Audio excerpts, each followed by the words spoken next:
I thank you, Mr. Speaker, for the opportunity to also support the motion. And indeed, I rise to support the motion that has been moved by the leader of majority and seconded by the leader of minority. Speaker, speaking about dialogue, we hear peace, we hear reconciliation, we hear peacemaking, we hear conflict resolution.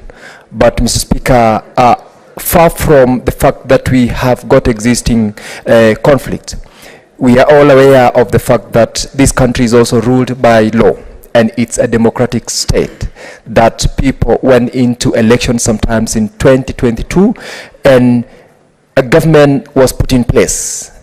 We, however, when we listen to the motion that has been placed before us and also the framework that is being set by the team that is expected to continue the dialogue, we expect that the mandate of this particular committee is confined to the issues which are within that particular mandate. Mr. Speaker, I would like to support the motion in terms of institutionalizing the committee that will speak to the issues that have been raised prior by Kenyans. Remember, we previously had a committee that sat and engaged for a couple of weeks leading to the current committee.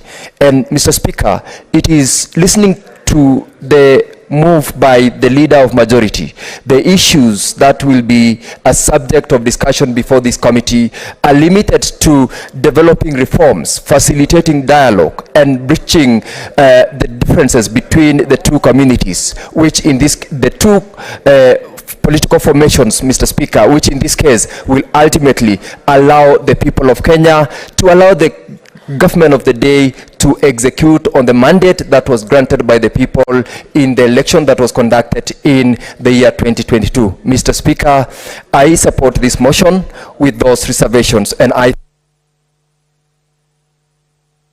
Now, honorable senators, I have 15 more senators wishing to contribute. We have long surpassed the 1 hour mark. The mover who is supposed to reply donated his reply time to the senators who are just allowed to make some contribution. I will therefore allow the mover under 1 minute, because that is what is left of you. 1 minute.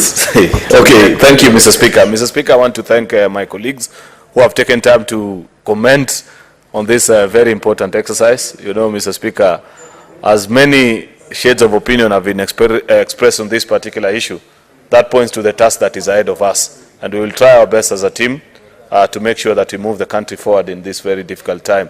I appreciate each and every senator that has taken time to comment on this particular issue. Your concerns have been noted, and as we commence this exercise tomorrow, signing on the framework agreement, going through the agenda, Mr. Speaker, and begin the difficult work, Mr. Speaker, of moving the country to close ranks and move forward as a nation, we will be guided by the wisdom of all the senators that have spoken this afternoon. So I thank you and appreciate you, colleagues senators, for the time that you took. To those that didn't get an opportunity to speak, Mr. Speaker, my most sincere apologies. I'm sure we will find an opportunity again when we present the report before the House, Mr. Speaker, after 60 days, for them to comment and speak on it. With those very merry remarks, Mr. Speaker, I beg to move. Thank you.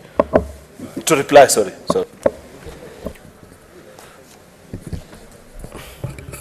Honorable senators, and now I proceed to put the question. Senator Cheruiyot, I call you to order, please.